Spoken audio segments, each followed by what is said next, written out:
Bonjour à toutes et à tous et bienvenue dans la Gazette de GG, dans laquelle nous allons passer en revue les candidatures des participants au Quintet Plus de cet après-midi à Clairefontaine-Deauville.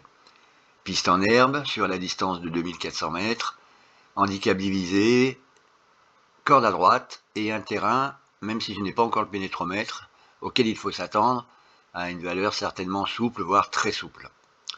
Hippodrome qui, en règle générale, favorise les bons finisseurs.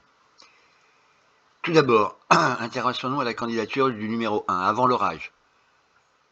Cheval régulier, mais qui porte le top weight. Sa forme récente n'est pas forcément spectaculaire, et à cette valeur, il semble difficile de l'imaginer dans les premières places. Le numéro 2, Britannia. Ce sera certainement une des favorites logiques. Elle vient de s'imposer facilement sur ce parcours, et malgré la pénalisation, sa forme, son aptitude peuvent lui permettre d'envisager, pourquoi pas, un doublé dans les handicaps. Candidature du numéro 3, Calaoun. Voilà une candidature plus qu'intéressante. Ce pensionnaire de Jean-Claude Rouget est associé à Christian Demureau, ce qui forcément est un gage de confiance.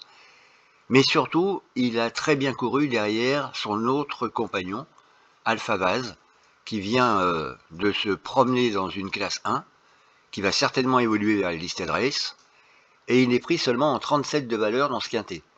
Effectivement, à première vue, cela lui donne la première chance théorique du lot, le type de cheval qui, pour son premier handicap, peut soit gagner, soit ne pas figurer du tout. Pour moi, ce sera plutôt un pari gagnant. Le numéro 4, Quest for Magic. Elle vient de s'imposer, elle monte de catégorie, la marge semble réduite à ce niveau, elle fera partie des outsiders. Le 5, Zen. Il débute handicap lui aussi.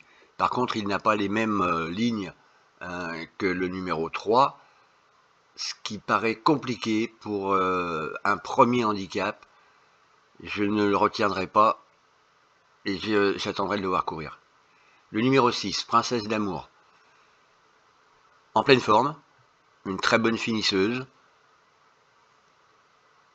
Elle est parfaitement à l'aise sur la distance classique des 2400 mètres.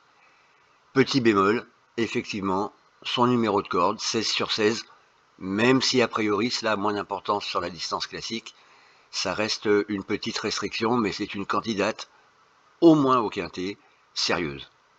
Le numéro 7, Flashman, il est en forme, il aime la distance, mais on peut considérer que la marche est un petit peu haute aujourd'hui, je préfère le voir courir. Le 8, Gérard Terborch, un véritable métronome, il est très compétitif à ce niveau, tous les feux semblent au vert, distance, il aime les terrains souples, si tel est le cas, ça lui donne une chance supplémentaire. Il est même baissé d'une livre par rapport à ses meilleures valeurs handicap. Difficile de ne pas considérer qu'il a une première chance pour les places, voire mieux. Le numéro 9, Deodata, elle aussi débute d'un handicap, montée par Michael Barzalona. C'est une montée de catégorie, sa valeur est une inconnue, pari risqué, très sincèrement, je préfère elle aussi la voir courir pour son premier handicap. Le 10, Seize the Aurora.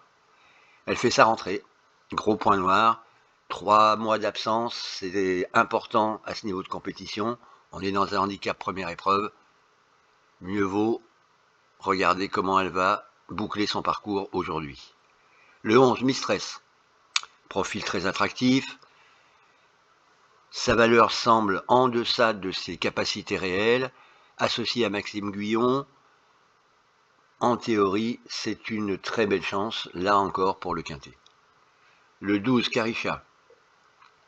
Difficile à juger, son seul essai handicap n'a pas été convaincant. Sa valeur semble un petit peu trop élevée encore, et ses lignes ne sont pas exceptionnelles. Certainement un concurrent là aussi à revoir, elle surprendrait en figurant à l'arrivée. Le 13, Wimagati. Modèle de régularité depuis quelque temps, pénalisé en valeur, difficile à éliminer parce que sa musique est plutôt rassurante et convaincante, mais j'ai l'impression qu'elle est un petit peu au maximum de ce qu'elle peut donner. À titre personnel, je n'en fais pas une base et je ne la retiendrai pas dans mon prono. Le 14, Samri, monté par Monsieur Quintet, Stéphane Pasquier, il semble malgré tout affronter un lot plus relevé qu'habituellement. Ses lignes directes ne sont pas favorables. On peut considérer que là encore, c'est un outsider qui surprendrait en figurant dans les 5 premiers de ce quintet. Le 15, Sevenas Bay, débute dans les handicaps, là aussi avec des adversaires de qualité, de valeur supérieure à ce qu'elle a affronté, une tâche qui s'annonce quand même très compliquée. Et enfin, en bas de tableau, le 16, Louis II. Voilà un bel outsider, il est en forme, il aime ce parcours, les 2400 mètres lui posent pas de problème, il vient de montrer qu'il vaut les 34 de valeur que le handicapeur lui a attribué. C'est certainement un outsider très intéressant avec son petit poids. Donc pour revenir à mes préférés, je détacherai Calaoun, le numéro 3, le 2 bien sûr Britannia, le numéro 6 Princesse d'amour, le numéro 8 Gérard Terborch, le numéro 11 Mistress, le numéro 16 Louis II. Et je ferai une petite place au numéro 9 Deodata, même si elle débute handicap, c'est un peu le même profil que le numéro 3, le pensionnaire de Jean-Claude Rouget. Sa valeur peut lui permettre, pourquoi pas, de débuter d'une façon intéressante à ce niveau-là. Voilà, j'espère que ça vous a permis de faire un petit tri dans les chevaux que vous aimiez le plus, ou peut-être d'en supprimer par rapport à ce que vous aviez pronostiqué sur votre papier. Et je vous dis à très bientôt en vous souhaitant bien entendu une belle après-midi hippique. À bientôt sur la Gazette.